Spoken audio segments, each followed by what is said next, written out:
Bonjour, je suis très heureuse de vous retrouver sur Lueur d'éveil et aussi de vous accompagner. J'ai de plus en plus de retours des personnes que j'accompagne et ça me fait extrêmement plaisir.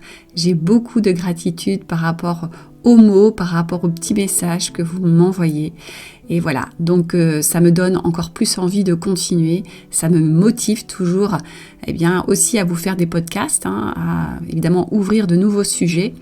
Et puis aussi à essayer de vous accompagner, de vous guider au mieux sur ce chemin.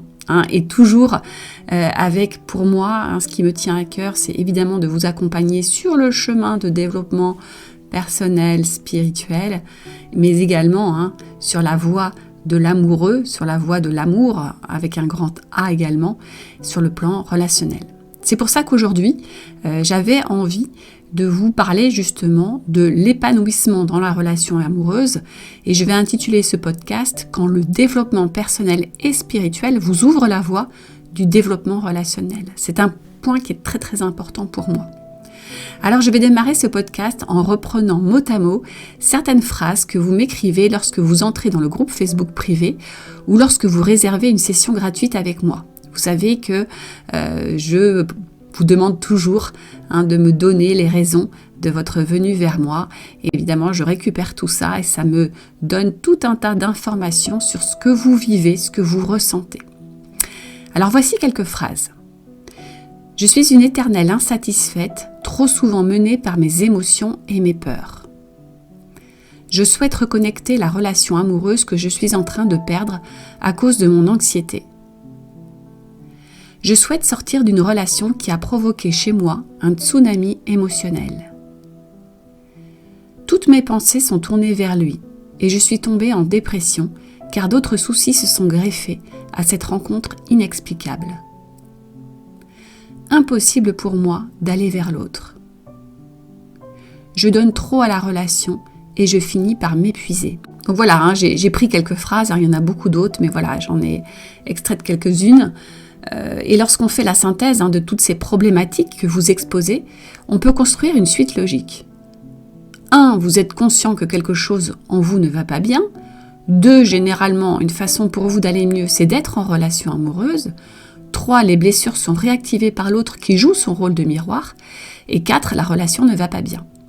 Dans ces 4 étapes, il en manque une indispensable. Lorsque vous êtes conscient que vous n'allez pas bien, vous ne devriez pas aller dans la relation pour vous sentir mieux. Ce serait comme une personne qui a été victime par exemple de grandes brûlures sur le corps et qui aimerait se plonger dans un bain d'eau glacée pour se soulager avant d'avoir guéri et traité ses brûlures. L'effet serait certainement plus dévastateur car le choc thermique serait trop grand. Alors bien sûr, certaines relations peuvent vous apporter beaucoup de douceur, elles peuvent vous aider à vous sentir mieux réellement. C'est le cas si vous tombez sur une personne bienveillante et dont le comportement ne vient pas appuyer trop fort sur vos plus grosses blessures. Il ne faut jamais s'empêcher de vivre ce type de relation, où les deux partenaires trouvent une certaine osmose. Ils compensent leur propre dysfonctionnement et cela peut fonctionner plus ou moins longtemps en fonction des cas. Mais évidemment, si vous venez vers moi, c'est que vous n'êtes pas dans ce type de relation et à l'inverse, vous avez attiré à vous un miroir grossissant. C'est-à-dire une personne qui va amplifier le phénomène de réactivation de vos blessures. Et pour que cela fonctionne, évidemment, et que vous ne partiez pas dès les premières réactivations, l'amour et l'intensité ressentie sont puissants.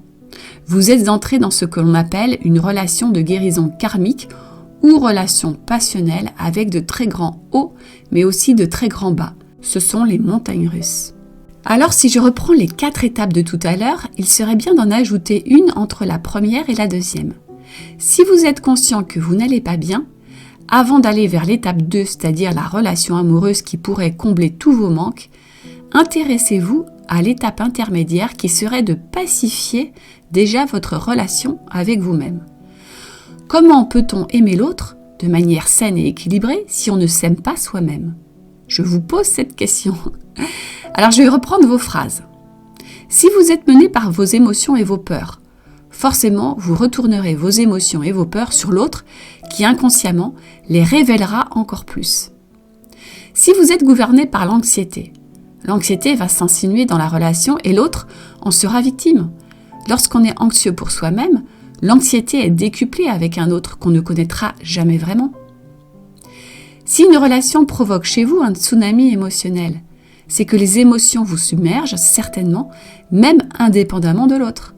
Votre état intérieur conditionne votre réaction à un événement extérieur. Quand vous dites « impossible pour moi d'aller vers l'autre », c'est qu'il y a de grandes chances que vous ne sachiez pas déjà aller vers vous. Alors comment peut-on pacifier la relation avec nous-mêmes, qui est certainement la clé pour vivre des relations amoureuses également pacifiées avec les autres? Je vais essayer de vous donner quelques pistes. Ce que je remarque lorsque l'on commence l'accompagnement, c'est que souvent vous ne vous connaissez pas tant que ça. Alors évidemment, quand on ne se connaît pas, c'est difficile de s'aimer et de se respecter. Et tant que vous êtes un inconnu pour vous-même, imaginez ce que l'autre représente. Il peut inconsciemment faire peur et donc devenir très rapidement un ennemi pour vous-même. Alors une première grande étape est de découvrir qui vous êtes réellement. Et cette étape n'est possible que si vous combinez le développement personnel avec le développement spirituel. Franchement, je vous le dis, l'un ne va pas sans l'autre. Quand on apprend à mieux se connaître sur le plan personnel, avec cette vision au départ un peu égocentrée, mais nécessaire, la partie spirituelle va nous amener à la notion d'unité qui va nous faire comprendre que l'autre n'est qu'un prolongement de nous-mêmes. Si je prends soin de moi et me respecte, ça c'est le développement personnel. 2, je prends soin et respecte l'autre. Ça c'est le développement spirituel. Et j'aboutis à créer des relations saines et équilibrées. Et ça, c'est le développement relationnel. C'est vraiment important pour moi de vous faire comprendre cela. C'est pour ça que souvent, vous me dites « je ne comprends pas, j'ai fait un suivi psychologique pendant plusieurs années, plusieurs mois, et c'est toujours pareil, il y a quelque chose qui ne va pas, voilà, ça ne peut pas changer, ça doit venir de moi, etc. » Mais non, c'est qu'on ne peut pas aller assez loin si on s'arrête au côté psychologique et donc finalement au développement personnel. Il faut aller au-delà. Il faut pousser jusqu'au développement spirituel et enfin comprendre ce qu'est le développement relationnel. C'est la combinaison des trois qui va vraiment complètement vous aider et vous guérir de vos schémas qui dysfonctionnent. Et ça, c'est le fil conducteur de mon accompagnement. Et j'aime bien aussi vous le présenter d'une autre façon en y ajoutant la composante essentielle, l'amour. Alors l'amour avec un grand A. Dans la première phase de développement personnel, je me retourne sur moi et j'éclaire mes propres zones d'ombre en y mettant de la lumière et donc de l'amour dirigé vers moi-même.